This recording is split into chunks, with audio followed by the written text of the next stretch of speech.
You're listening to The Positive Professional with me, Tracy Yvonne. Welcome back to Season 2, Episode 43. Today I'm going to be discussing racial trauma and its effects on mental health, what it means, and how it impacts us all on an individual and systemic level. So what is trauma? Trauma itself is defined as emotional response to a terrible event, such as an accident, sexual assault, or even a natural disaster. Following the event, one can experience feelings including of shock or even denial. Long-term reactions and effects can be flashbacks, strained relationships, unpredictable emotions, and even physical symptoms like nausea or headaches. So what is racial trauma? Now, when it comes to racial trauma or race-based traumatic stress, it refers to the mental and emotional injury caused by encounters with racial, bias, and ethnic discrimination, racism, and hate crimes. Anyone who's experienced these types of discriminatory behaviors can suffer from race-based traumatic stress. This stress can lead to a number of other issues that not only impact one mentally, but even biologically. Although these incidents of race-based discrimination and trauma are not limited to the United States, Black and Indigenous people of color are the most vulnerable due to a system of white supremacy. So what are some sources of racialized trauma? According to the MHAnational.org website, racialized trauma can originate directly from other people or can even be experienced within a much wider system. Therefore, one can feel the effects of it through a direct interaction where racism is enacted on you, or someone can experience vicariously. An example of that is when you are exposed to seeing videos of other people facing racism. And with today's widespread ability to share information instantly via the internet and social media, these recurring images and videos of racialized trauma is even easier for individuals to access, causing some to either become desensitized or even more traumatized as time progresses. Now, when it comes to racial discriminatory behavior, it can be displayed on both a macro or micro level. Microaggressions, which is a term that was coined by Dr. Chester M. Pierce in 1970, described insults and dismissals which he routinely witnessed non-Black Americans inflicting on African Americans. Macroaggressions include more overt instances of racism, including an individual and systemic level, while microaggressions tend to be more displayed in interpersonal or individual interactions. So what are some examples and types of race-based discrimination? First, we have individual racism. Following the COVID-19 outbreak in the United States, there were nearly 1,500 reports of anti-Asian racism in 1 month. These reports included both physical and verbal attacks. While in 2018, 38% of Latinx people were verbally assaulted for speaking Spanish, told to go back to their countries, and called racial slurs and or being treated unfairly by others. And even through social media, Twitter reported 4.2 million anti-Semitic tweets in just the English language alone. These tweets included stereotypes, promotion of anti-Semitic personality or media, symbols, slurs, or anti-Semitic conspiracy theories, including Holocaust denial. Examples of systemic racism include, in the United States alone, African American only account for 12% of the nation's population, yet make up around 33% of the total prison population. A large sum of this overrepresentation is a direct reflection of the racist arrests and policing, along with racist sentencing practices in the criminal justice system. Historical and current policies concerning racial displacement, segregation, and exclusion have all left Black and Indigenous people of color less likely than their white counterparts to own their own homes, despite their equivalent level of education, income, location, age, and marital status. These issues of historically race-based discrimination extends to various communities, such as the erasure of the Asian Pacific Islanders in the Asian or Pacific Islander category by the United States Census data, which has seriously restricted their access to opportunities in these communities. Historically, segregation forged within the occupation sector has created a barrier for African Americans to hold jobs that offer retirement savings and other benefits that many white people have been able to obtain. These issues are consistent within research that indicates there is a distinct wealth gap between white Americans and African Americans. And lastly, the lack of cultural competence in therapy training, financial incentives, and geological isolation have created barriers in providing appropriate mental health resources in the Native American communities. Rate of suicide in these communities is 3.5 times higher than racial and ethnic groups within lower rates of suicide. So let's talk about the impacts on mental health. And before I dive deeper, it's important for us to remember that anyone can experience racial trauma. However, in the United States, larger levels of power and privilege are often presented to people who present as being white in the social construct of race. If therefore those who experience this form of race-based discrimination and trauma often fall outside of the white race. For those who are constantly targeted by race-based discrimination, it can cause detrimental psychological impacts on them and their communities at large. Mental health issues such as depression, chronic anger, recurring thoughts of the event, and physical reactions such as headaches, chest pains, insomnia, and more, low self-esteem, hypervigilance, and mentally distancing from the traumatic events. Over time, these small incidences of race-based discrimination called microaggressions can eventually add up to harming individuals mentally. And to be constantly dismissed, belittled, or viewed as other in your day-to-day life can be excruciating weight on oneself. These forms of discrimination can go as far as being given a heftier sentence in prison versus one's white counterpart in the equivalent crime. And we have seen multiple examples of this. Sadly, these forms of racial discrimination can and have often result in one's loss of life due to police brutality and other hate crimes. Now, in the next segment, I'm going to talk about the different types of stressors that people can experience as a result of race-based discriminatory acts. Today's episode is brought to you by Ivy Elite Training. Are you looking for low-cost professional development workshops, topics like emotional intelligence, diversity and inclusion, and more?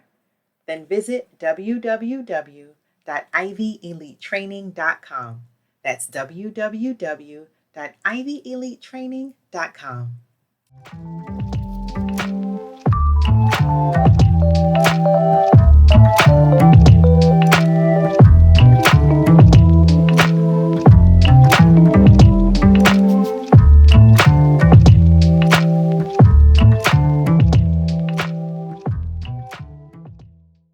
So let's talk about the different types of stressors people can experience. Direct traumatic stressors. This occurs, direct trauma, as a result of living in a society of structural racism or constantly being on the receiving end of individual racist attacks. And examples of these are being heavily policed for your race or culture, or barriers to home ownership. And the next is vicarious traumatic stressors. And a major example is when African Americans are constantly exposed to brutal police killings of other African Americans. As such, the video associated with George Floyd. These incidents can lead to traumatic stress reactions even if you're not directly related to the situation at hand. One can experience racing thoughts, wondering if this can happen to you next and cause someone to become anxious in public or even at home. And a transmitted stressor would be symptoms of stress transferred from one generation to the next. This can be seen through descendants of the chattel enslavement, descendants of the Holocaust survivors, and historical trauma shared by the Native Americans, including boarding school, massacre, and more. So what are some other effects of race-based trauma? Race-based trauma and injuries don't only impact you emotionally, but they can go on as far as impacting you biologically and socially. Being routinely exposed to triggering events such as microaggression, discrimination, and violence can lead to negative health outcomes such as cardiovascular disease, increased risk of stroke, lower birth weights, high blood pressure, and high rates of asthma. In reference to social, while systemic racism can lead to feeling trapped, leading to individuals maybe dropping out of school, substance abuse and use, gang activity, and self-harm. It's important to note that racial trauma is in fact very dynamic and detrimental to those receiving this mistreatment. In reference to long-term effects, examples of this could be lack of housing, food scarcity, inadequate health resources, and poor education. All of these effects are passed down through generations of families, causing the lineages to not have access to thriving. Their main focus tends to be survival. Overall, the most significant and profound result of race-based trauma is death. According to the studies, the mental, physical, and emotional health issues related to racial trauma accumulate over time, causing a higher rate of suicide in African American teens. Therefore, we must consider how these issues as a whole impact not just this generation, but ones to come. How can we better our society to better our mental health overall? So how do you know if you have race-based traumatic stress? You may be able to do a self-assessment of symptoms. However, diagnosis of race-based traumatic stress requires assessment by a qualified mental health professional. If you believe that you may be suffering from race-based traumatic stress injury, it's important to seek therapy from a multicultural and racial trauma-informed therapist. These therapists work to create an open, culturally affirming, empowered space for you to heal from the racialized trauma in all various forms. So how can you address racial trauma? The truth of the matter is that healing race-based traumatic stress is complex, and it's not a one-size-fits-all situation. While self-care tends to be a go-to when it comes to certain mental health conditions, unfortunately, it doesn't always apply as well in this case. It's recommended that people find places where they feel like they have power and influence.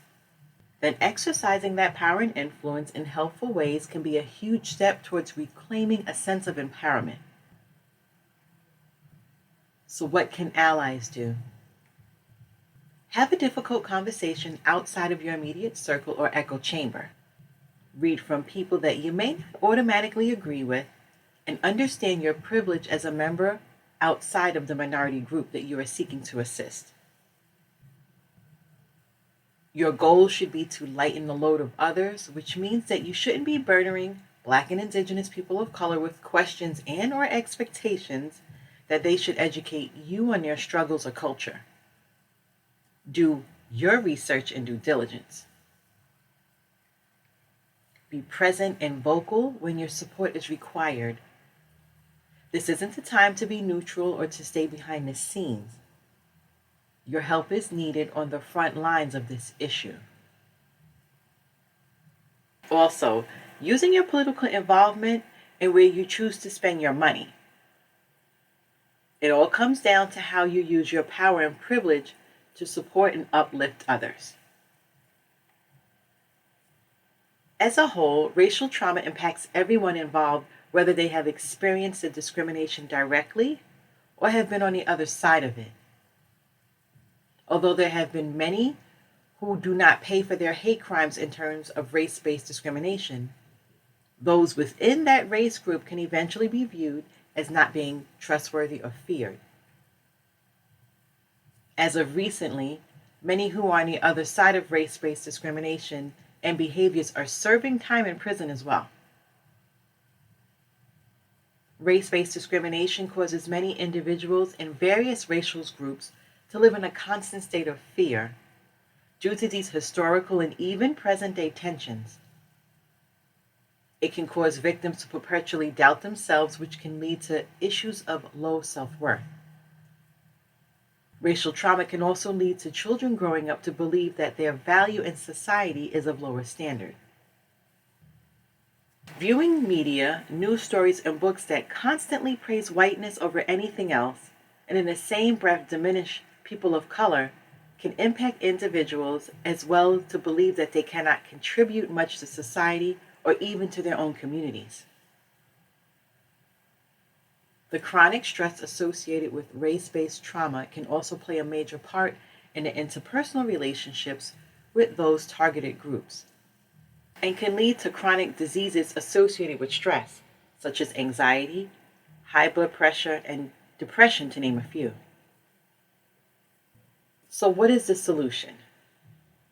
While there are many proposed solutions and discussions surrounding how to combat the impacts of racial trauma, allow me to leave you with a passage from an article posted on NAMI.org. As the struggle for equality continues, it's critical for Black people to carefully consider the effects of these repeated images and videos on their mental health.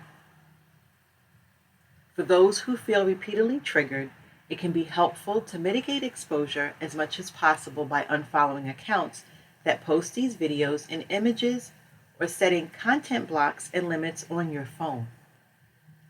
Additionally, reach out to family and friends if you feel overwhelmed and need to talk to someone who you trust, who understands.